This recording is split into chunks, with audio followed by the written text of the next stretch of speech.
is a lamp unto my feet, and a light unto my path.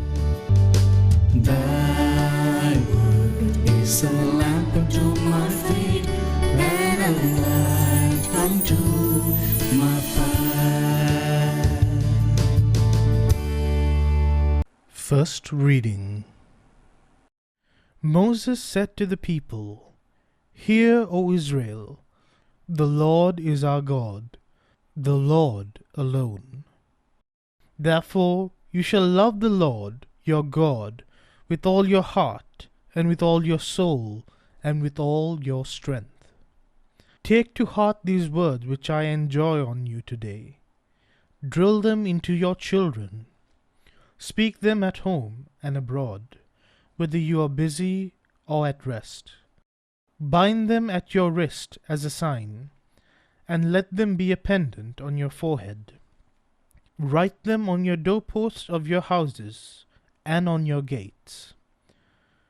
When the Lord your God brings you into the land which he swore to your fathers, Abraham, Isaac, and Jacob, that he would give to you, a land with fine large cities that you did not build, with houses full of goods of all sorts that you did not garner, with cisterns that you did not dig, with vineyards and olive groves that you did not plant. And when therefore you eat your fill, take care not to forget the Lord, who brought you out of the land of Egypt, that place of slavery. The Lord your God shall you fear. Him shall you serve, and by his name shall you swear. This is the word of the Lord. A reading from the Holy Gospel according to St. Matthew. Chapter 17, verse 14 to 20. A man came up to Jesus, knelt down before him and said, Lord, have pity on my son, who is a lunatic and suffers severely. Often he falls into fire, and often into water. I brought him to your disciples, but they could not cure him. Jesus said in reply, O faithless and perverse generation, how long will I be with you?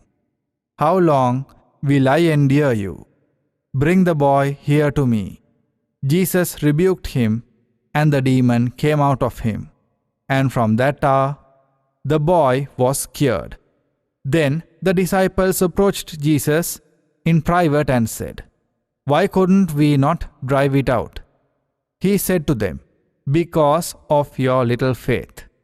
Amen, I say to you, if you have faith the size of a mustard seed, you will say to this mountain, Move from here to there, and it will move. Nothing will be impossible for you.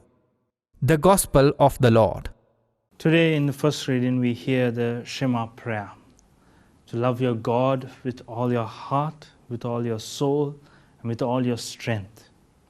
Notice that it is not just to love with the heart. It involves the soul and also all your strength. When we think of love, we always relate it to a heart, a feeling that comes out of us. But there is an aspect of love where we have to give it all our strength also. Give it out of ourselves. And also give it all our life also. So this should be our love toward God. Not just a feeling of loving Him. Because feelings come and go. I feel like praying today, so I pray. No.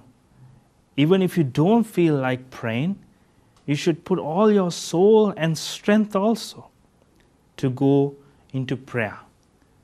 Maybe you just go and sit there for an hour or even half an hour and say nothing without a feeling of love. But you realize that you have put all your strength there to force yourself to go and pray.